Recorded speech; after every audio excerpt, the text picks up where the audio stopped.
सम्मानित मस्जिदेर मुसल्ली प्रशंसा आल्लाहर जन्य शांति अवतीर्ण होक आल्लाह रसूलेर ऊपर सल्लल्लाहु आलैहि वसल्लम। आजकेर जुमार खुतबाय संक्षिप्त समय बक्तव्येर विषय सदाचरण भालो आचरण। दिन जत जाबे मानुषेर मध्य थेके सदाचरण तत उठे जाबे ए कथाई ठीक। केनना रसूल सल्लल्लाहु अलैहि सल्लाम कियामतेर लक्षण अनेक उल्लेख करेছেন, तार एकटा बोलेছেন अयक्सुराल हाराज।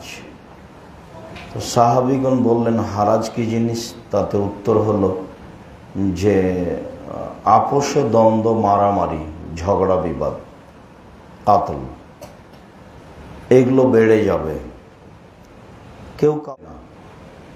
केउ काउके मूल्यायन करबे ना। ताते रसूल सल्लल्लाहु अलैहि सल्लाम बोलेन समाजेर मानुष होबे आगाछा। ताते तिनि बोलेन आबू मूसा इजा उबकितुम बिहुसालाति मिनान नास, যখন তোমরা আগাছার মধ্যে থাকবে তখন তোমাদের কি হবে, যুগের কি হবে। মানুষের অদা অঙ্গীকার উঠে যাবে, মতবিরোধ বেড়ে যাবে, আপোষের দ্বন্দ্ব বেড়ে যাবে, তখন তোমাদের কি হবে, যুগের কি হবে। তো সাহাবীগণ বলেন কি করতে হবে পরিস্থিতি এমন হলে।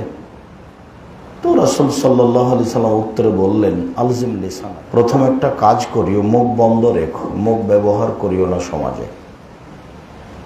দ্বিতীয় হলো আলজিম বাইতাক, বাড়িতে থেকো, জরুরি কাজ ছাড়া বাড়ির বাইরে যাবা না। আর তৃতীয় হলো এই খুজমা তারিফ দামা তানকেরো দামা তনকেরো, তোমার বিবেচনায় যেটা ভালো মনে হবে সেটা গ্রহণ করিও, আর যেটা তোমার বিবেচনা নিচ্ছে না সেটা তুমি ছেড়ে দিও। এই কয়েকটা কথা আল্লাহ রাসূল ওই সময় আবু মুসাকে বললেন। তাতে বোঝা যাচ্ছে দিন যত যাবে মানুষের সামাজিক অবস্থা তত খারাপ হবে। কেউ কাউকে মানবে না, মূল্যায়ন করবে না, মারামারি হইচই বাড়বে। সদাচরণ এক ভিন্ন ধরনের ইবাদত, যার কারণেই মনে হয় সদাচরণ সবচেয়ে বড় নেকির এবং বড় ফলাফলের কাজ। আসলে সদাচরণ কি জিনিস যে এত নেকির কাজ, তাতে আমরা ধারাবাহিকভাবে বুঝতে পারবো সদাচরণ কি জিনিস। আল্লাহ তাআলা বললেন ইদফা বিল্লাতি হিয়া হাসান। মুহাম্মদ সাল্লাল্লাহু আলাইহি সাল্লাম আপনি যখন মানুষের উত্তর দিবেন, পরিস্থিতি যেটাই হোক, আপনার উত্তর যেন ওর চেয়ে সুন্দর হয়। এটা আপনার জন্য জরুরি আদেশ। মানে সারা পৃথিবীর মুসলিম পুরুষ নারীর অন্তত এটা হতে হবে, প্রতিপক্ষ যতই খারাপ হোক, পরিস্থিতি যতই জটিল হোক, আমারটা যেন তার চেয়ে খারাপ না হয়। আমি যা করব, আমি যা বলবো সেটা যেন তার চেয়ে ভালো হয়। এটা আল্লাহর আদেশ। আদেশের ফলাফলে আল্লাহ তাআলা বললেন তাহলে হবে আপনার মাঝে আর তার মাঝে যে শত্রুতা রয়েছে এটা অন্তরঙ্গ বন্ধুতে পরিণত হবে। এ কথা আল্লাহ ফলাফলে বললেন। আল্লাহ তাআলা বললেন অজাদিলহুম বিল্লাতি হিয়া হাসান, যখন আপনি তর্কের খাতিরে কথা বলবেন বা পরিস্থিতি খুব জটিল এমন সময় যখন কথা বলবেন মুখামুখি, তখন আপনারটা তার চেয়ে ভালো হতে হবে।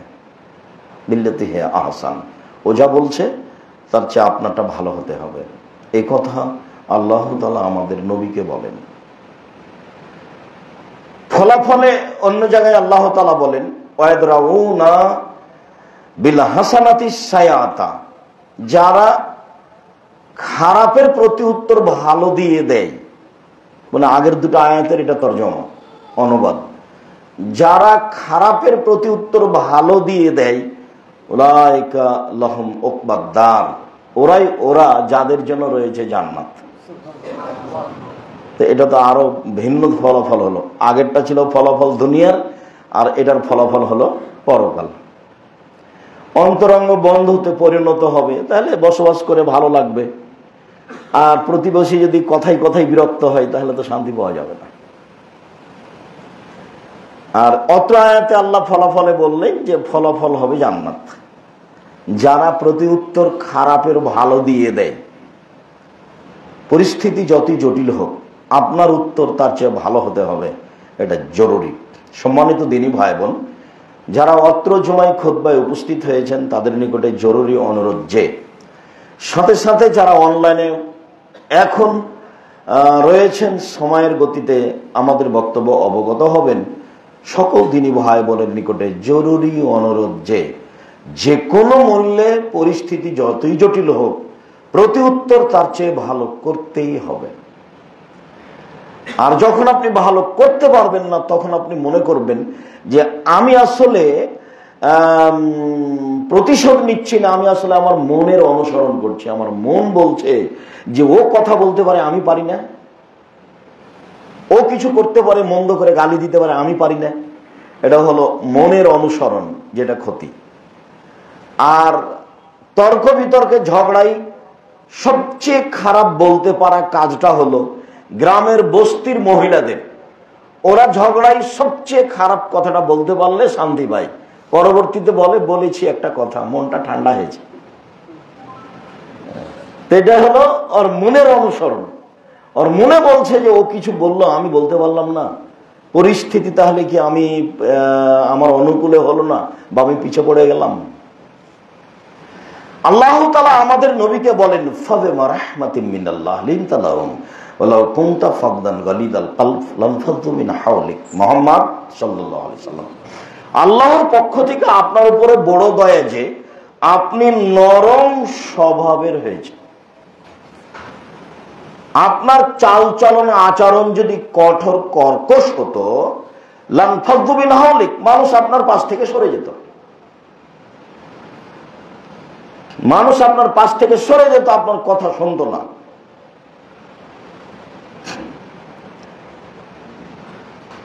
সম্মানিত দিনী ভাই বোন, আল্লাহ তাআলা বলছেন যে আল্লাহর পক্ষ থেকে বড় দয়া যে আপনি নরম স্বভাবের। এটা আল্লাহর পক্ষ থেকে দয়া। যখন আমি মানুষের সাথে নরম কথা, ভালো কর্ম দেখাতে পারবো না, তখন বুঝতে হবে আল্লাহর দয়া আমার উপরে নেই। এইটুকু বলার পর আল্লাহ তাআলা বলছেন, শোনেন, ফাফু আনহুম। সমাজে চলতে গিয়ে, কথা বলতে গিয়ে, পরিস্থিতিতে প্রতিপক্ষ যা বলেছে আপনি এটা ক্ষমা করুন। যা বলেছে ক্ষমা করে দেন। কি বলেছে? একাধিক আয়াতে এসেছে, বলেছে ও পাগল, ও কুকুর লাগিয়ে দে, ওকে দেশ থেকে তাড়িয়ে দে। ছি ছি ছি ছি ছি, এতগুলি আল্লাহকে একজন করে আবার মানুষ দেশ থেকে তাড়িয়ে দে, পিটিয়ে হাঁকিয়ে দে, কুকুর লাগিয়ে দে। এই তোমাদের এলাকায় নাকি একটা লোক পাগল হয়ে গেছে, তার নাম মোহাম্মদ, তাকে নাকি জিনে ধরেছে। জি, ও কোথায়? ওই যে পাগলটা, ওকে জিনে ধরেছে। তাহলে সমাজ তাকে কত তুচ্ছ মনে করত, অথচ পৃথিবীর সবচেয়ে দামি মানুষ, সমাজটাকে মানুষই মনে করত না। আল্লাহ শেষ পর্যন্ত বলছেন, ওমা সাহেবকুম বিমাজনুন, তোমাদের সঙ্গী, তোমাদের সাথী, যারা দিন রাত যে ব্যক্তি তোমাদের সাথে থাকে, খায়, উঠে বসে, সে পাগল নয়। কি করে তাকে পাগল বলতে পারো? ও কি বাহির দেশ থেকে এসেছে? ও কি লন্ডন, আমেরিকা, বাংলাদেশ থেকে গেছে? ও তো তোমাদের বাড়িতে জন্ম নিয়েছে, ও তো তোমাদের সাথে থাকে, খায়, ওকে পাগল বলো কেমনে? আল্লাহর ঠেকা বাঁধে নিয়ে আল্লাহ শাস্তি দিতে পারেন, কিন্তু না দিয়ে বলছেন যা বলেছে তা মাফ করুন, এটুকু বলে থামেননি। তারপরে বলছেন আস্তাগফিরুল্লাহুম, ওরা বলে যে পাপ করেছে, এখন আপনি আল্লাহকে বলেন, আল্লাহ ওরা যা আমাকে গালি দিয়ে পাপ করেছে এটা তুমি ক্ষমা করে দাও। আমি করলাম মাফ, তুমি করো ক্ষমা, এই জিম্মেদারি আপনার। নেন এবার সদাচরণ কাকে বলে দেখেন। এবার সদাচরণ কাকে বলে? সদাচরণ কি জিনিস? ভালো কথা, ভালো কর্মের নাম সদাচরণ। কটু কথা, খারাপ কর্মের নাম সদাচরণ নয়। চলেন দেখি রাসূল সাল্লাল্লাহু আলাইহি ওয়াসাল্লাম বলেন কি। মুজাইলা কাবিলার একজন ব্যক্তি বলছে যে, কালু ইয়া রাসূলুল্লাহ মা খায়রু মাউতিল ইনসান, বলেন তো আল্লাহর নবী, আল্লাহ যেসব অনুগ্রহ মানুষের উপরে করেছেন, দিয়েছেন, তার সবচেয়ে উত্তম কোনটা? হাত দিয়েছেন, পা দিয়েছেন, কান দিয়েছেন, জমি জায়গা দিয়েছেন, গাড়ি বাড়ি দিয়েছেন, অর্থ সম্পদ দিয়েছেন, আহাল পরিবার দিয়েছেন, সবচেয়ে উত্তম কোনটা দিয়েছেন সেইটা বলেন। এটা জিজ্ঞাসা, মনে থাকা লাগবে। তো রাসূল সাল্লাল্লাহু আলাইহি সাল্লাম বললেন, আল খুলুকুল হাসান, সবচেয়ে যেটা উত্তম আল্লাহ দিয়েছেন মানুষকে নেয়ামত হিসেবে, সেটা হলো ভালো আচরণ। ভালো আচরণ কি জিনিস? ভালো কথা, ভালো কর্মের নাম ভালো আচরণ। ভালো আচরণ, সদাচরণ এমন একটা জিনিস যেটা হলো নেকি। ভালো আচরণ বলতে নেকি, ভালো আচরণই নেকি। নওয়াস ইবনে সামআন রাদিয়াল্লাহু তাআলা আনহু বলেন, একদা আমি আল্লাহ রাসূলকে জিজ্ঞাসা করলাম, আল্লাহর নবী, মাল বিররু ওয়াল ইসমু, বলেন তো আল্লাহর নবী, পাপ কি জিনিস আর নেকি কি জিনিস? এটাই জিজ্ঞাসা। পাপ কি জিনিস আর নেকি কি জিনিস এইটা বলেন। তো রাসূল সাল্লাল্লাহু আলাইহি সাল্লাম উত্তরে বললেন, আল বিররু হুসনুল খুলুক, নেকি হলো ভালো আচরণ। কই রাসূল সাল্লাল্লাহু আলাইহি সাল্লাম বললেন না নেকি হলো হজ? হজ তো অনেক কষ্টকর ইবাদত। যারা মুআল্লিম তারা কি যে করলো, ফাঁকে ফাঁকে দিয়ে সময় কাটিয়ে, আগে আর পরে যে কত উমরা করালো, দিয়ে খুশি করে দিল। হজের দিন যার যেখানে মন চাইলো সে সেখানে থেকে গেল। হজের কে দাম দেয়? হজ তো সাধারণ ইবাদত নয়, ও তো কষ্টকর, শারীরিক, দীর্ঘ সময় ধরে 5 দিন যাবত এক টানা কর্ম চলতে থাকে। 5 দিন যাবত সে এক জায়গায় নয়, এখান থেকে ওখানে, ওখান থেকে ওখানে। আর সে 2-1 হাজার মানুষ নয়, লক্ষ লক্ষ মানুষ। তো আল্লাহ রাসূল বলবেন যে হজ, তাহলে নাকি এটা একটা ভালো হলো। আর না হলে বলবেন কোরআন তেলাওয়াত, বাস সুবহানাল্লাহ আলহামদুলিল্লাহ, যাতে আল্লাহ বেশি খুশি হন। কিন্তু উত্তরে আল্লাহ রাসূল বললেন, আল খুলুকুল হাসান, ভালো আচরণ। নেকি হলো ভালো আচরণ। তাহলে আগের হাদিসে বুঝতে পারলাম সবচেয়ে উত্তম নিয়ামত হলো ভালো আচরণ। এবার বুঝলাম যে নেকি হলো ভালো আচরণ, ভালো আচরণই নেকি। ভালো আচরণ কি জিনিস? ভালো আচরণ দিয়ে জান্নাতুল ফেরদাউস পাওয়া যায়, সবচেয়ে দামি জান্নাত। উমামা বাহিলি রাদিয়াল্লাহু তাআলা আনহু বলেন, রাসূল সাল্লাল্লাহু আলাইহি সাল্লাম একদা বললেন, আনা যাইমুন বিবাইতিন ফি রাবাজিল জান্নাহ লিমান তারাকাল মিরাহ ওয়া ইন কানা মুহিক্কান। কেউ যদি সত্য হলেও তর্ক ছেড়ে দেয়, তাহলে আমি মুহাম্মদ সাল্লাল্লাহু আলাইহি সাল্লাম তাকে জান্নাতে একটা ঘর নিয়ে দিব। এ ব্যাপারে আমি জিম্মেদার, তর্কে যেতে হবে না। আব্দুর রাজ্জাক সাহেব এটা বলেছেন, আরে না এটা বলেছেন, আরে না এটা বলেছেন, আসসালামু আলাইকুম, আমি গেলাম, আপনি আপনার মতো থাকেন। সত্য হলেও যে তর্ক ছেড়ে দিবে, এটাই সদাচরণ। সত্য হলেও যে তর্ক ছেড়ে দিবে, তাকে আল্লাহর নবী একটা জান্নাতে ঘর নিয়ে দেওয়ার জন্য জিম্মেদারি নিয়েছে। পরের বাক্যে বলছেন, ওয়াবাইতিন ফি ওয়াসতিল জান্নাহ লিমান তারাকাল কিযবা ওয়া ইন কানা মাযে। মজাক করা হলেও যে মিথ্যা কথা বলবে না, আমি মুহাম্মদ সাল্লাল্লাহু আলাইহি সাল্লাম তাকে জান্নাতের মাঝামাঝিতে একটা ঘর নিয়ে দেব। মজাক করে হলেও মিথ্যা বলবে না, মিথ্যার ধারে কাছে নেই, এটাও সদাচরণ। এবার বলছেন, ওয়া আলাল জান্নাহ লিমান হাসানা খুলুকাহু, যে তার চাল চলন আচরণকে ভালো করলো, আমি মুহাম্মদ সাল্লাল্লাহু আলাইহি সাল্লাম তাকে জান্নাতুল ফেরদাউস নিয়ে দেব। সুবহানাল্লাহ। ওটা সবচেয়ে উচ্চ, সবচেয়ে উপরে, সবচেয়ে সম্মান, সবচেয়ে দামি। তাহলে সদাচরণ দিয়ে জান্নাতুল ফেরদাউস পাওয়া যায়। সদাচরণ কি জিনিস? সদাচরণ এমন একটা জিনিস যা দিয়ে সবচেয়ে দামি জান্নাত পাওয়া যায়।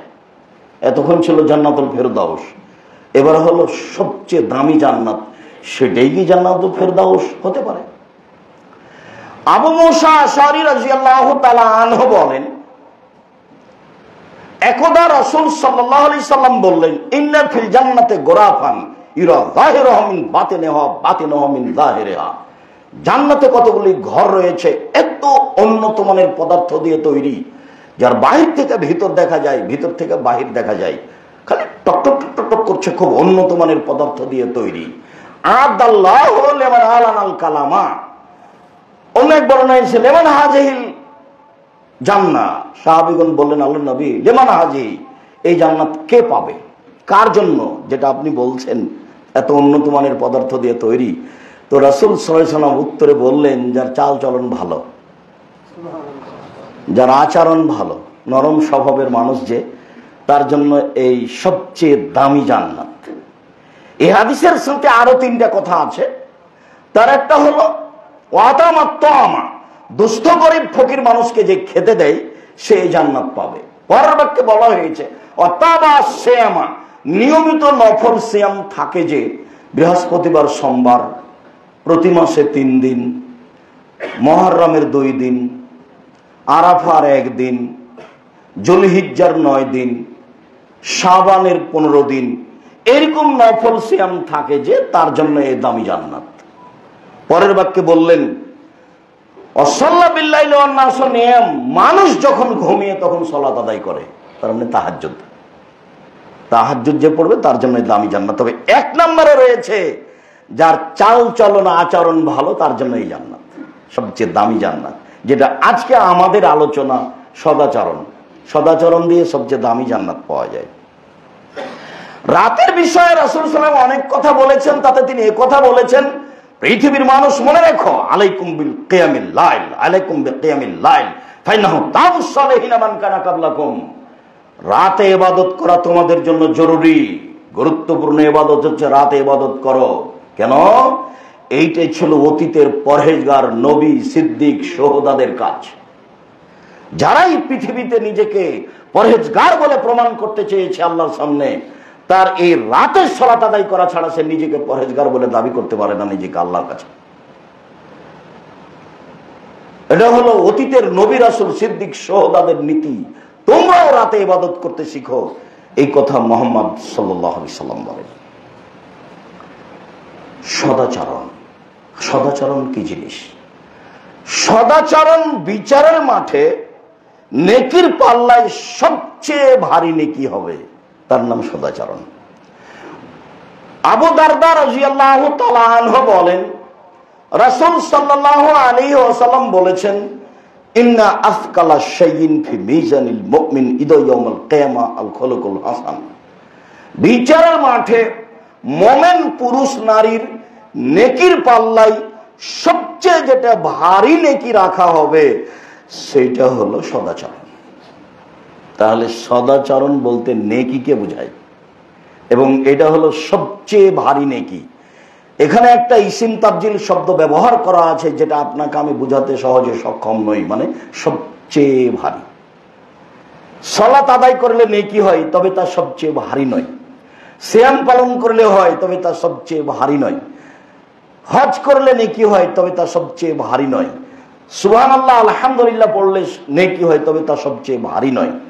তবে এই কথা বলা হয়েছে যে কালামাতানি, 2টি বাক্য, সাকিলাতানে ফিল মিজানে, দাড়ি পাল্লাই ভারী, খাফিফাতানে আলাল লিসানে, উচ্চারণে সহজ, হাবিবাতানে ইলার রহমানে, রহমানের কাছে প্রিয়, তা হলো সুবহানাল্লাহি ওয়া বিহামদিহি সুবহানাল্লাহিল আযীম।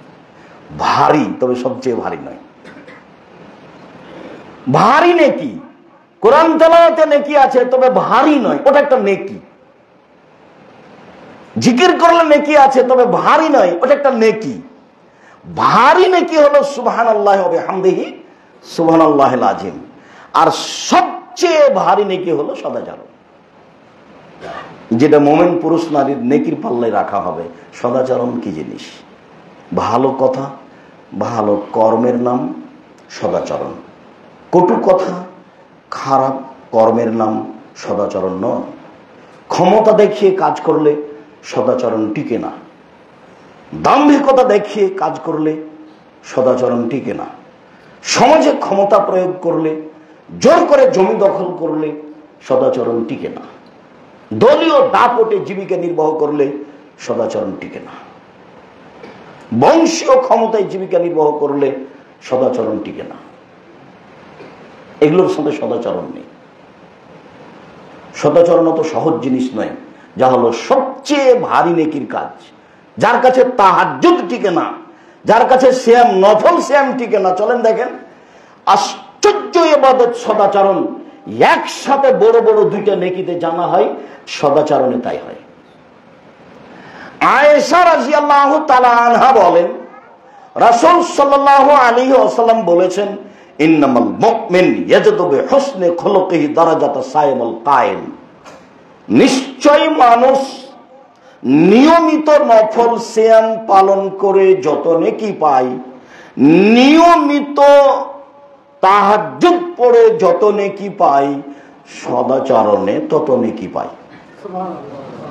দুটার সমন্বয় একটা, তো দুটাই তো নিজ নিজ স্থানে অনেক বড়। ইবাদতের জগতের সবচেয়ে দামি ইবাদত, আল্লাহকে সন্তুষ্ট করার মাধ্যম হলো সিয়াম, রোজা। আর আল্লাহকে সন্তুষ্ট করা এবং দামি জান্নাত পাওয়া এবং নবীর সাথে জান্নাতে থাকার মাধ্যম হলো তাহাজ্জুদ। এখন এই দুটা মিলে যা হলো সদাচরণ, একাই তাই হলো। তো সদাচরণ কি জিনিস? এ তো অবাক ইবাদত, আশ্চর্য ইবাদত। সদাচরণ মানুষের কাছে থাকলে সমাজে কোনো গন্ডগোল, মারামারি, হইচই, দাঙ্গামা, হাঙ্গামা, জেনা, চুরি, রাহাজানি কিছুই থাকবে না। মনে হবে যে ফেরেশতা দিয়ে চলছে। এর নাম সদাচরণ। এত নেকির কাজ তা তো এমনি নয়, অবশ্যই এটা ভিন্ন কিছু, যার কারণে এত নেকি। সম্মানিত দ্বীনী ভাই বোন, সদাচরণ যে কোনো মূল্যে গ্রহণ করতে হবে, এ কথাই ঠিক। সদাচরণের কথা রাসূল সাল্লাল্লাহু আলাইহি সাল্লাম অনেক বলেছেন, যা আমাদের গ্রহণ করতে হবে, গ্রহণ করা উচিত। গ্রহণ করেই ভাইয়ের সাথে আপোষ করতে হবে, বোনের সাথে আপোষ করতে হবে। আপনার যারা মহিলা, দুই ভাইয়ের স্ত্রী, পরস্পরে তারা যাও জল যেভাবে থাকুক না কেন, তাদেরকে আপোষ করতে হবে। যারা ছোট যাও জওয়াল, তাদেরকে আগে বড় জায়ের হাত ধরে ক্ষমা নিয়ে পরিবেশ কন্ট্রোল করতে হবে। যদিও বড় জায়ের কারণে গন্ডগোল বেঁধেছে, ছোট ভাইকেই বড় ভাইয়ের হাত ধরে ক্ষমা নিয়ে পরিবেশ পরিস্থিতি সুন্দর করতে হবে, যদিও সমস্যা বড় ভাইয়ের কারণেই হয়েছে। এরপরেও রাসূল সাল্লাল্লাহু আলাইহি সাল্লামের নিয়ম এটাই, ফালিয়াক্কির কাবীরানা, যারা বড় তাদেরকে সম্মান করতে হবে। জ্ঞানী মানুষের ভুলকে ক্ষমা করার জন্য রাসূল সাল্লাল্লাহু আলাইহি সাল্লাম বলেছেন। কাজেই বড়কে সম্মান করতে গিয়ে ছোট ভাই সদাচরণ দেখাবে বড় ভাইয়ের কাছে। সমাজে যারা নিজে অন্যায় করেছে, মরণ আসার পূর্বেই তার সাথে সে সদাচরণ দেখিয়ে সেটাকে সমাধা করে নিবে। নইলে শ্বাস বন্ধ হয়ে গেলে এক অন্যায় আচরণ শুধরাতে যা জীবনে নেকি করেছে সব দিয়ে দিলে নাও হতে পারে। তবে সেটা নেকি দিয়েই শুধরাতে হবে, এটাও ফায়সালা দেওয়া আছে, যা রাসূল সাল্লাল্লাহু আলাইহি ওয়াসাল্লাম বলেছেন। আল্লাহ আমাদেরকে সদাচরণ গ্রহণ করার তৌফিক দান করুক। আল্লাহুম্মা আমিন। আল্লাহুম্মা সাল্লি আলাইহি আল্লাহুম্মা বারিক। আলহামদুলিল্লাহ ওয়াহদা ওয়াসসালাতু ওয়াসসালামু আলা মান লা নাবিয়্যা বাদা। আবু হুরায়রা রাদিয়াল্লাহু তাআলা আনহু বলেন, রাসূল সাল্লাল্লাহু আলাইহি ওয়াসাল্লাম বলেছেন, আর-রাহমু শুহনাতুন মিনার রহমান, সদাচরণ রহমান থেকে নির্গত হয়েছে। রহমান মানে দয়া। তো সদাচরণ মানে হলো দয়া। সদাচরণ মানে হঠকারিতা নয়, সদাচরণ মানে হলো দয়া। রাসূল সাল্লাল্লাহু আলাইহি ওয়াসাল্লাম বলেন, সদাচরণ এইটা শব্দটা রহমান শব্দ থেকে নির্গত হয়েছে। তো ফায়াকুলুর রহমান, এখন রহমান বলছেন যে মান ওয়াসালাকে ওয়াসালতুহু, মান কাতাকে কাতাতুহু। সদাচরণ শোনো, তোমাকে যে নিবে আমি আল্লাহ তাকে নিব, তোমাকে যে ছেড়ে দিবে আমি আল্লাহ তাকে ছেড়ে দেব। তো সদাচরণ নেই যার, আল্লাহ নেই তার, ও কিভাবে খাই চলে? হিন্দু যেভাবে খাই চলে, কিভাবে বেঁচে থাকে? ইহুদি খ্রিস্টান যেভাবে বেঁচে থাকে। আল্লাহ তার নেই মানে আল্লাহর কোন দয়া তার উপরে নেই। তো যারা কোনো সময় আল্লাহকে মানে না, তাদের রুজি যেভাবে হয় তারও রুজি সেভাবে হয়।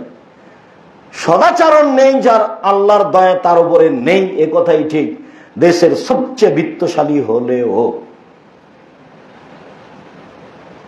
আয়েশা রাদিয়াল্লাহু তাআলা আনহা বলেন, রাসূল সাল্লাল্লাহু আলাইহি সাল্লাম বলেছেন, রাহমু মুআল্লাকাতুন বিল আরশ, সদাচরণ রহমানের আরশ ধরে ঝুলন্ত অবস্থায় বলে।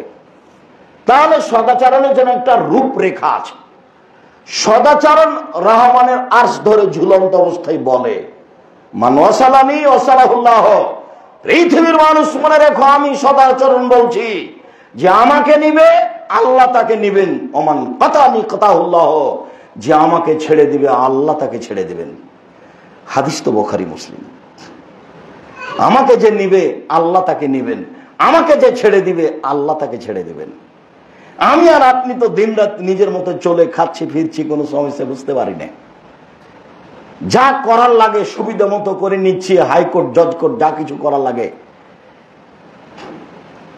ক্ষমতা দেখিয়ে দলীয় দাপটে আমি আসলে বুঝতে পারিনি আমার জীবিকা নির্বাহ কেমন। আমার জীবিকা নির্বাহ পশু প্রাণী গরু ছাগলের মতো, ওই যেমন বুঝে না আমিও তেমন বুঝি না। কোথায় পেশাব করতে হবে গরু ছাগল তা তো জানে না, সময় হলে পেশাব করে। তো ঠিক আমারও জীবন তার মতোই, আমিও বিবেচনা করে চলতে পারি না, কাউকে কিছু বলতে পারি না। সদাচরণ নিজে বলছে, আমি সদাচরণ বলছি মনে রেখো, পৃথিবীর মানুষ যে আমাকে নিবে আল্লাহ তাকে নিবেন, যে আমাকে ছেড়ে দিবে আল্লাহ তাকে ছেড়ে দিবেন। এইভাবেই বলছে, হাদিস তো বুখারী মুসলিম। সদাচরণ এমন একটা জিনিস যা দিয়ে মানুষের বয়স বেশি হয়ে যায়, যা দিয়ে মানুষের রুজি বাড়ে, যা দিয়ে মানুষের মরণ কঠিন হয় না, নরম স্বাভাবিক হয়। সদাচরণ। আনাস রাদিয়াল্লাহু তাআলা আনহু বলেন, রাসূল সাল্লাল্লাহু আলাইহি ওয়াসাল্লাম বলেছেন, মান সাররাহু আন ইউবসাতা লাহু ফি রিজকিহি ওয়া ইউনসাউ লাহু ফি আসরিহি ওয়া তুদফা আনহু মিতাতাসসুয়ে। পৃথিবীতে যারা চায় যে তার রুজি বেশি করা হোক, টাকা বেশি বেশি হয়ে যাক, পৃথিবীতে যে চায় যে তার বয়স একটু বেড়ে যাক, 90-100 বছর বাঁচব, তারও বেশি বাঁচব, পৃথিবীতে যে চায় আমার মরণ যেন দুর্ঘটনা দিয়ে না হয়, আমার মরণ যেন দুঃখজনক না হয়, এইটা যে চাই, ফালাসেল রাহিমাহু, সে যেন সদাচরণ করে। রাসূলের মুখের কথা, হাদিস তো বুখারী মুসলিম। আমার আর আপনার বিবেচনা কি আছে এই হাদিসের উপরে? আমার আর আপনার বিবেচনা কি? তো মনে রাখতে হবে, ভিতরে গেঁথে রাখতে হবে, সময় আসলে তা বাস্তবায়ন করতে হবে। 24 ঘন্টা বাস্তবায়ন করার সময়। রাসূল সাল্লাল্লাহু আলাইহি সাল্লাম বলেন, যে চায় যে তার রুজি বেশি হয়ে যাক, যে চায় যে তার বয়স বেশি হয়ে যাক, যে চায় যে তার মরণ যেন দুঃখজনক না হয়, ফালাসেল রাহিমাহু, সে যেন সদাচরণ করে। তাহলে সদাচরণ দিয়ে এগুলো হয়। সালমান রাদিয়াল্লাহু তাআলা আনহু বলেন, রাসূল সাল্লাল্লাহু আলাইহি ওয়াসাল্লাম বলেছেন, লা ইয়ারুদ্দুল কাদারা ইল্লা বিদ-দুআ ওয়া ইয়াজিদু ফিল উমরি ইল্লা বিল বিররি। মানুষের লিখিত ভাগ্য পরিবর্তন হবে না দোয়া ছাড়া, মানুষের বয়স বেশি হবে না সদাচরণ ছাড়া। মানুষ তার বয়সকে বাড়িয়ে দিতে পারে সদাচরণ দিয়ে, মানুষ তার ভাগ্যকে কেটে নতুন ভাবে লিখিয়ে নিতে পারে দোয়া দিয়ে, প্রার্থনা। দোয়াই এমন একটা পাওয়ারফুল ইবাদত, যেটা চলতে থাকলে আপনার লিখিত পৃথিবী সৃষ্টির 50,000 বছর আগে যেটা লেখা হয়েছে সেটা কেটে নতুন ভাবে লিখে দিবেন। তাহলে মাস্ক দিয়ে করোনা না ঠেকিয়ে দোয়া দিয়ে করোনা ঠেকানো দরকার ছিল। হুজুরারে এমন দাপটে বক্তব্য দিল, আর মসজিদের সভাপতি সেক্রেটারি এমন ক্ষমতা দেখালো, 5 জন দিয়ে জমা চালু। আমি বললাম যার করোনা হয়েছে আমি তার সাথে একসাথে খেতে প্রস্তুত। করোনায় যদি মারা যায় আমি গোসল দিয়ে জানা দিয়ে দাফন কাফন করতে প্রস্তুত, তাতে আমার অন্তর ধাক্কা খাবে না। এতে যদি আমার করোনা হয় তাহলে আমি বলবো না যে এর কারণে হয়েছে, আমি বলবো পৃথিবী সৃষ্টির 50,000 বছর পূর্বে আমার ভাগ্যে করোনা লেখা ছিল তাই হয়েছে। অল্পদিন বাঁচতে এসে শিরক করে ভাগ্য বাড়াতে আমি রাজি নই। বৈমানিক বিমানবালা বলছে আমাকে যে মাস্ক লাগান, ধৈর্য ধারণ করো, মাস্ক লাগান, ধৈর্য ধারণ করো, মাস্ক লাগান, ধৈর্য ধারণ করো। আবার যখন বলেছে মাস্ক লাগান, তুমি যখন আমি বিমানে উঠি তখন তোমার চোখ ছিল না? জোর করে আমাকে মাস্ক লাগাবা, তখন আমাকে উঠতে দিতে হতো না। আমি মাস্ক লাগিয়ে ভাগ্য বাড়াতে রাজি নই। রাসূল সাল্লাল্লাহু আলাইহি ওয়াসাল্লাম বলছেন লাম্মা খালাকাল্লাহুল খালকা কাতাবা হায়াতাহু ওয়া মাউতাহু ওয়া রিজকাহু ওয়া মাসায়াবাহু। যেদিন আল্লাহ প্রাণীকে সৃষ্টি করেছেন যার নাম প্রাণী, ও সেই দিন আল্লাহ তার মরণ, তার জীবন, তার রুজি, তার আপদ বিপদ, অসুখ বিসুখ সব লিখে দিয়েছে। সৃষ্টির দিন লেখা আছে পৃথিবী সৃষ্টির 50,000 বছর পূর্বে। তাকে পরিবর্তন করতে হলে মুহাম্মদ সাল্লাল্লাহু আলাইহি ওয়াসাল্লাম একটাই পথ উল্লেখ করেছেন, ছিল দোয়া। রাতের অন্ধকারে দূরে কাজ সালাত আদায় করে হাত তুলে কান্নাকাটি করে বলতে হবে আমার এটা দূর করে দাও, তাহলে যেটা লেখা আছে সেটা দূর করে দিবে কেটে। এ কথা আমি বলিনি, এ কথা মুহাম্মদ সাল্লাল্লাহু আলাইহি ওয়াসাল্লাম বলেছেন। অবশ্যই কেটে দূর করে দিবেন, এটাই চূড়ান্ত। যদি না করেন আমার, তাহলে আমার বলতে ভুল হয়েছে, কিভাবে বলতে হতো সেটা আমি বুঝতে পারিনি। রাসূলের কথা সত্য, এ কথাই চূড়ান্ত। 3 ফুট পর পর দাঁড়াতে হবে কেন? এটা তো ইবাদত, এ কথা রাসূল সাল্লাল্লাহু আলাইহি ওয়াসাল্লাম বলেছেন। অবাক কথা, রাসূল কি না বুঝে ইবাদত বলে গেলেন নাকি? সারা পৃথিবীর মানুষ যদি 3 ফুট পর পর দাঁড়াই, তবু 3 ফুট পর পর দাঁড়ানো বৈধ হবে না। আজ থেকে নিয়ে কিয়ামত পর্যন্ত কাবা ঘরে যদি আর কোনোদিন মানুষ পায়ে পা মিলিয়ে না দাঁড়ায়, 3 ফুট পর পর দাঁড়ায়, তবু এটা বিধান হবে না। আবার মুহাম্মদ সাল্লাল্লাহু আলাইহি সাল্লামকে কবর থেকে উঠে এসে বলতে হবে পৃথিবীর মানুষ শুনে রেখো, করোনার কারণে 3 ফুট পর পর দাঁড়ানো যায়, তাহলে হবে। যেহেতু কিয়ামত পর্যন্ত মুহাম্মদ সাল্লাল্লাহু আলাইহি সাল্লাম আর কোনোদিন আসবেন না, কাজে তার সিদ্ধান্ত পরিবর্তনও হবে না। ইবাদতের জগতে সবচেয়ে যেটা শক্ত অবস্থানে ইবাদত হয়েছে সেটা হলো সালাত শুরু হওয়া, যাকে বলা হয় কাতার সারিবদ্ধ হওয়া। 3 মিনিট 4 মিনিট যাবত সাহাবীদেরকে লক্ষ্য করে থেকেছেন আর বলেছেন কাতার সোজা করুন, প্রাচীরের মতো হয়ে দাঁড়ান, সদ্দুল খালাল, ফাঁকা বন্ধ করুন। ওই যে আমি দেখছি দুজনের ফাঁকা দিয়ে শয়তান প্রবেশ করছে ছাগলের বাচ্চার মতো। আল্লাহ তাকতালিফু, আগে পিছে হবেন না, অন্যথায় অন্তর আগে পিছে হয়ে যাবে, মতবিরোধ জন্ম নেবে অন্তরে। প্রত্যেকটা হাদিস গ্রন্থে কিভাবে সলাতে দাঁড়াতে হবে তার বিস্তারিত বিবরণ রয়েছে, এবং এমনকি মুক্তাদের দিকে মুখামুখি হয়ে বলতে হবে। তার 23 বছর জীবনে কোন এমন একদিন এমন একটা ওয়াক্ত যায়নি যে তিনি না বলে সালাত শুরু করেছেন, এরকম ঘটনা ঘটেনি। কিয়ামত পর্যন্ত তাও কেউ প্রমাণ করতে পারবে না। একদিন আল্লাহর নবী কাতার সোজা করুন, প্রাচীরের মতো হয়ে দাঁড়ান, ফাঁকা বন্ধ করুন, এই কথা না বলেই ইকামত হওয়ার সাথে সাথে শুরু করেছেন, এটা প্রমাণ হবে না। সবাই যে করছে, আরে সবাই তো করছে, তো কাদগামাতি সলাতে গেছে তখনই তো ইমাম বলছে আল্লাহু আকবার, বাইশাতের পাগড়ি পেঁচাচ্ছে আর বলছে আল্লাহু আকবার। ধর্ম তো এরকম নয়, ধর্ম তো একজনের কথা দিয়ে চলে, যার নাম মুহাম্মদ সাল্লাল্লাহু আলাইহি সাল্লাম। ভাগ্য দোয়া দিয়েই পরিবর্তন করা যায়, যা মুহাম্মদ সাল্লাল্লাহু আলাইহি সাল্লাম বলেছেন। তিনি বলেছেন লাইসা শাইউন আকরামু ইনদাল্লাহি মিনাদ দুআ, আল্লাহর কাছে দোয়া করার কাজটা যত প্রিয়, ইবাদতের জগতে কোনো কাজ তত প্রিয় নয়। কেন? দোয়া মানেই তাকে সরাসরি বলা, যে আমার ছেলের একটা কিছু করে দাও। তখন উনি বুঝলেন হ্যাঁ এটা আমি করতে পারি, তোমার বলাটা ঠিক হয়েছে। তো দোয়া যখন মানুষের কাছে যায়, কবরের কাছে যায়, তখন তার এটা হয় না, কারণ ও তো করতে পারবে না, পীর তো করতে পারবে না। পীরকে এতটুকু বলতে পারে যে আমার জন্য একটু দোয়া করিয়েন, মানে আপনি একটু আল্লাহকে বলিয়েন যে আল্লাহ অমুকের ছেলেটাকে ভালো করে দাও। তাহলে ওই পীরও কাকে বলবে? আল্লাহকে বলবে। আপনিও বলেন আল্লাহকে, যে ড্রেনে পড়ে আছে সেও বলবে আল্লাহকে, যে পৃথিবীর যে কোনো দামি জায়গাতে আছে সেও বলবে আল্লাহকে।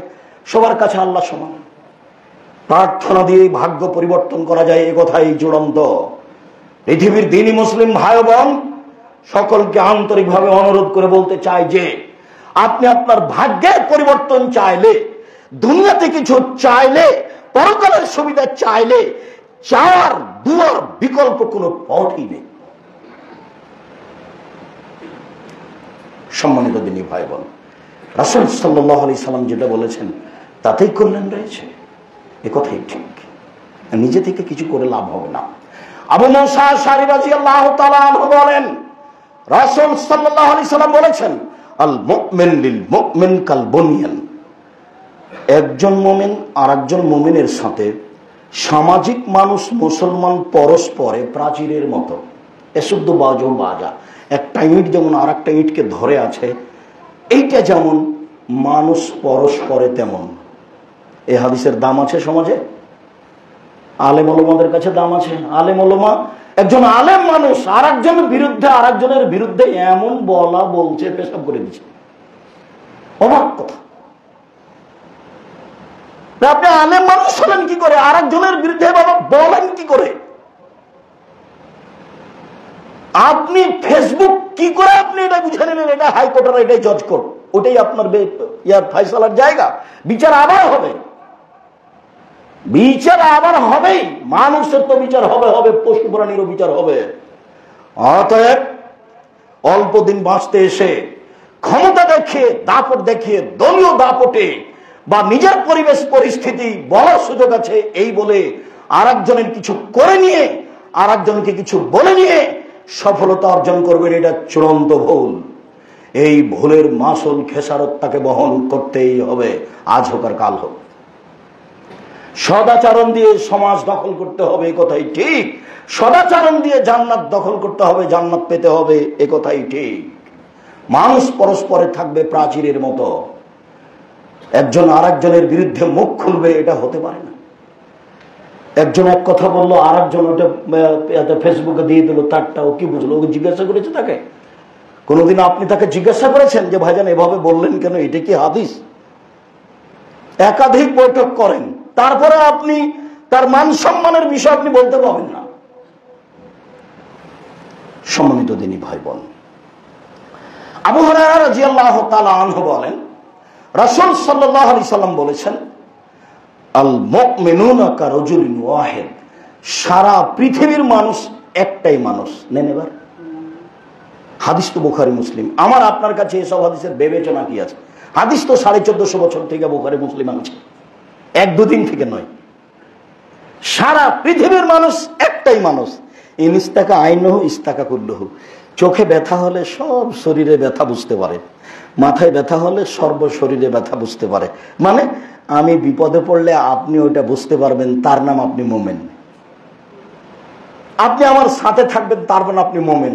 আমি রাতে বিপদে পড়েছি, আপনি তাড়াহুড়া করে বলবেন, আব্দুর রাজ্জাক সাহেব কি খবর, ঘটনা বলেন, কি করতে হবে?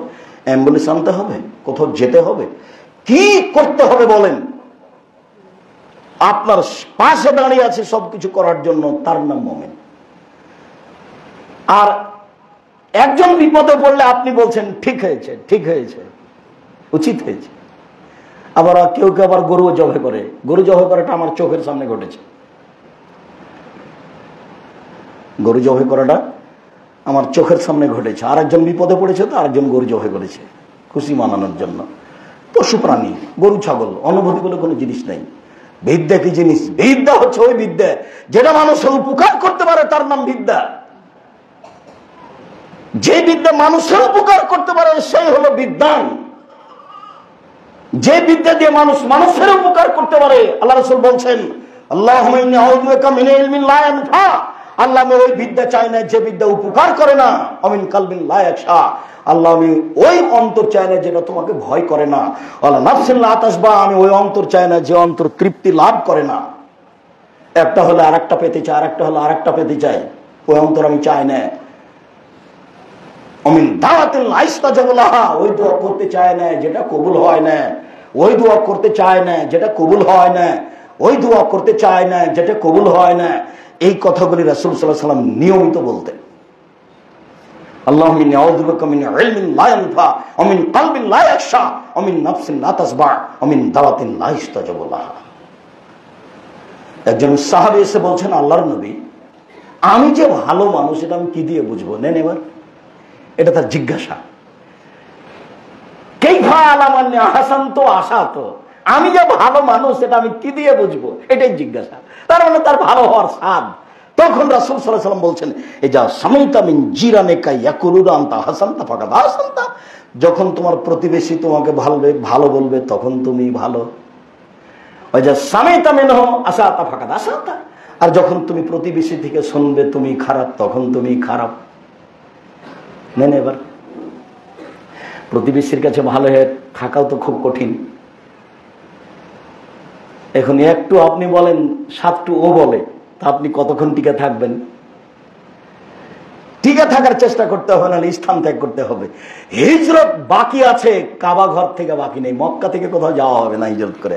সারা পৃথিবীর যে কোনো স্থান থেকে যে কোনো জায়গায় যেতে পারেন ঈমান আমান নিয়ে টিকে থাকার জন্য সপরিবারে, কিন্তু মক্কা থেকে বাড়িঘর সরিয়ে অন্য জায়গায় নিয়ে যাওয়া হবে না। লা হিজরত বাদা ফাতে মক্কা, মক্কা বিজয়ের পরে মক্কা থেকে হিজরত নেই।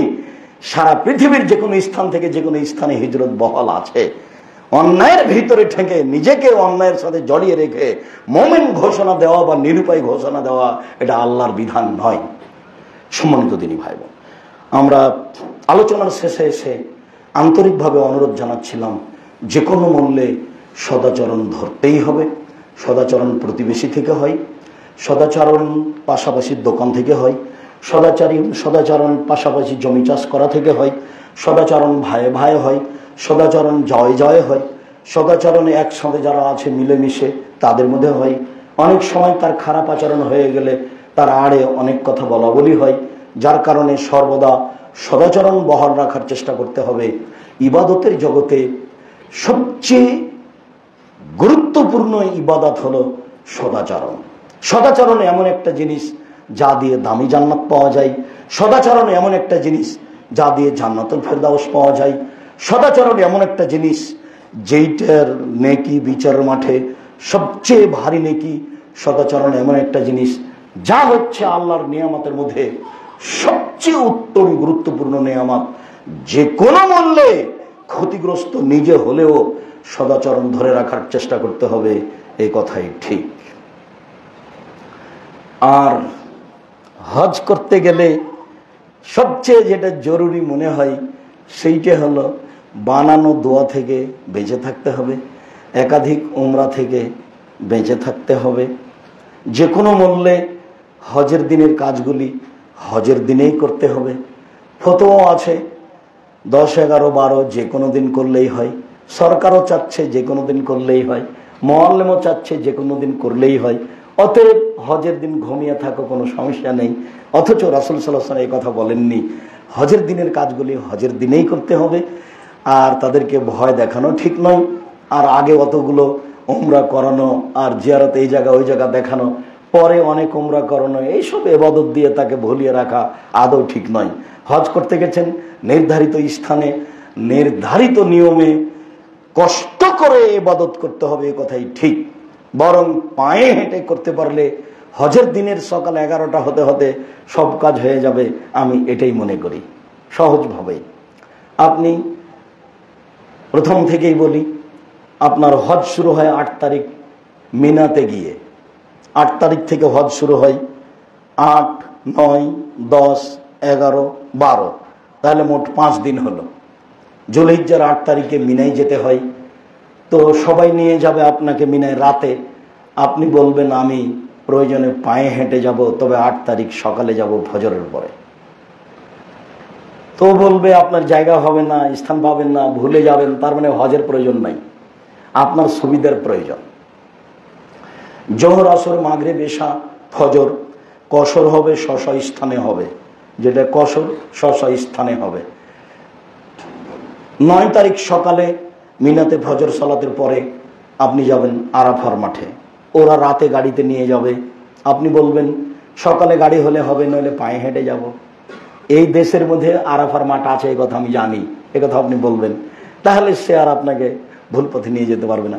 বিশ্বাস করুন, এই দেশে আরাফার মাঠ আছে, এই কথা আমি জানি। অতএব আরাফার মাঠ আমি নিজে খুঁজে নিব। তো 9 তারিখ আপনি আরাফার মাঠে যাবেন। জোহর, আসর একসাথে পড়তে হবে, 2 2 4 করে। জোহরের পর থেকে নিয়ে হাত তুলে দোয়া শুরু হবে সূর্য ডুবা পর্যন্ত। সূর্য না ডুবলে স্থান ত্যাগ করা যাবে না। তো বলছে গাড়িতে আসেন, গাড়িতে ইবাদত করিয়েন। গাড়িতে ভিড়ের মধ্যে কোথায় ব্যাগ আর কোথায় আপনি, ওখানে ইবাদত আছে। ইবাদতকে এরকম সূর্য ডুবার পরে আপনি আরাফার মাঠ ত্যাগ করবেন। আর বলে দিবেন আরাফার মাঠ থেকে নিয়ে আমি পাথর মারা পর্যন্ত আজকের 10 তারিখে কোনো কাজে আপনার সহযোগিতা নিব না। তাহলে আপনার জন্য সহজ হবে। মুজদালিফায় গিয়ে মাগরিব এশা পড়ার পরে পায়ে হেঁটে আপনি পাথর মারবেন। 10 তারিখের 1 নম্বর কাজ পাথর মারা। আগে থেকে মুখস্থ করে রাখবেন। 10 তারিখের 1 নম্বর কাজ পাথর মারতে হয়। 10 তারিখের 2 নম্বর কাজ কোরবানি করতে হয়। 10 তারিখের 3 নম্বর কাজ মাথা নেড়ে করতে হয়। 10 তারিখের 4 নম্বর কাজ কাবা ঘরে তওয়াফ করতে হয়। 10 তারিখের 5 নম্বর কাজ সাফা মারওয়া সাই করতে হয়। 10 তারিখের 6 নম্বর কাজ পুনরায় মিনায় ফিরে আসতে হয়। 10 তারিখের কাজ শেষ হয়ে গেল, সময় মাত্র 11টা হয়েছে, আর আপনি বিকাল 3টায় পাথর মারছেন। কোথায় যে থাকলেন? পাথর মেরে আপনি এতে চলে গেলেন, হোটেলে চলে গেলেন। মৌলানা সাহেব বলেছে মানলে হবে, না মানলে হবে, আর বলেছেন দম দিয়ে দিলে হবে। ধর্ম তো পাগল হয়ে গেছে। সম্মানিত দিনী ভাই বোন, আলোচনার শেষে এসে বলি, অবশ্যই হজ উমরা রাসূলের পদ্ধতিতেই করতে হবে, সময়ের গতিতে এই বিষয়ে কথা হবে। আজকের জন্য জরুরি অনুরোধ যে যারা আমার সামনে আছে, যারা অনলাইনে পৃথিবীর বিভিন্ন প্রান্ত থেকে সাথে আছেন, সময়ের গতিতে যারা এইসব বক্তব্য অবগত হবেন, তাদেরকে আমি আব্দুর রাজ্জাক বিন ইউসুফ আন্তরিকভাবে অনুরোধ করে বলতে চাই যে যে কোনো মূল্যে সদাচরণ নিয়ে আসতে হবে, মুখে ও কর্মে। যে কোনো মূল্যে সদাচরণ দিয়েই জান্নাত দখল করবো ইনশাআল্লাহ, সদাচরণ দিয়ে জান্নাত নিব ইনশাআল্লাহ। এরকম একটা দৃঢ়তা থাকতে হবে। তাহলে সমাজে দ্বন্দ্ব, মারামারি ধীরে ধীরে আস্তে আস্তে কমবে। দাম্ভিকতা দিয়ে কিছু করা যায় না। পরের অংশে বলা থাকছে বিদ্যার অভাব আছে, আপনার আমলেরও অভাব আছে। এই জন্যই আমার সাধ যে কোনো মূল্যে আমি বাংলার মাটিতে উন্নত মানের প্রতিষ্ঠান আমি গর্ব করবো ইনশাআল্লাহ। আমি সবসময় বলি, সবসময় বলে থাকি, সবসময় বলছি, জামিয়া সালাফিয়ার রশিদ বহি বাহিরে ব্যবহার হয় না। জামিয়া সালাফিয়ার রশিদ বহি কোনো শিক্ষক ব্যবহার করতে পারে না। জামিয়া সালাফের কোনো আদায়ের কথা বাহিরে কেউ বলতে পারে না। জামিয়া সালাফের কথা আমি এককভাবে বলে থাকি। জামিয়া সালাফিয়া বাংলাদেশের সর্ববৃহৎ সর্বোচ্চ শিক্ষা মানে ভিন্ন ধরনের প্রতিষ্ঠান। জীবন বাজি রেখে চেষ্টা চালিয়ে যাচ্ছি। আমার জীবনে বড় সাধ, যে কোনো মূল্যে আমি এদেশের ছেলে মেয়েকে বাংলা, ইংরেজি, আরবি উন্নত মানের শিক্ষার মাধ্যমে জাতির অন্যায়ের বিরুদ্ধে লড়বো ইনশাআল্লাহ। মুখে কলমে মিডিয়াই লড়বো ইনশাআল্লাহ। এই জামিয়া সালাফে শিক্ষক অবস্থান করেন মদিনা বিশ্ববিদ্যালয়ের, এই জামিয়ায় শিক্ষক অবস্থান করেন ইন্ডিয়া থেকে এসে, এই জামিয়ায় শিক্ষক অবস্থান করেন দেশের প্রায় 300 জন শিক্ষক রয়েছেন। প্রতি মাসে বেতন লাগে 32 লক্ষ। যেমন এখন কয়েকদিন পরই 5 জন 6 জন মদিনা বিশ্ববিদ্যালয় থেকে টিচার আসছেন, যারা চলমান এবং যারা সাবেক। এটা হলো আপনাদের জামিয়া সালাফে। এর জন্য আপনার কাছে আমি জোরালোভাবে যে দাবি রেখেছি সেটা একটু আপনি বলবেন, আল্লাহ তুমি জামিয়া সালাফে কবুল করো। এটুকুই আমার দাবি। আর পরের অংশ হলো এই, আপনার 10 টাকা ছাড়া জামিয়া সালাফে গড়ে উঠুক এটা আমি চাইনি। আপনি চান সেটা আপনার ব্যাপার, তবে আমি কোন সময় চাইনি যে আপনার 10 টাকা ছাড়া জামিয়া সালাফে গড়ে উঠুক, এটা আমি চাইনি। এদেশের জামিয়া সালাফি এমন একটা প্রতিষ্ঠান যার নিচে কিছু নেই, শূন্যের উপরে আছে, এবং কেউ কিছু বলে তার ক্ষতি করতে পারবে এরকম ধারণা আমি রাখি না।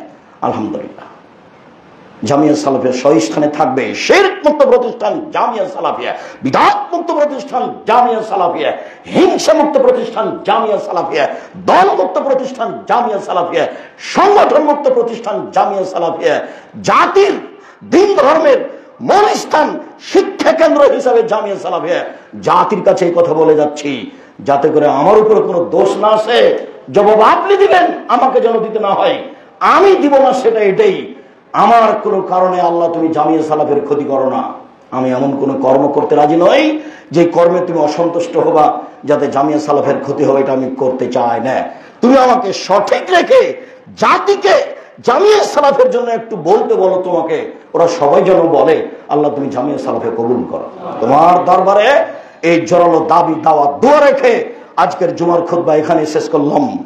সুবহানাকাল্লাহুম্মা ওয়া বিহামদিকা আশহাদু আল্লা ইলাহা ইল্লা আনতা আস্তাগফিরুকা ওয়া আতুবু ইলাইক। আসসালামু আলাইকুম।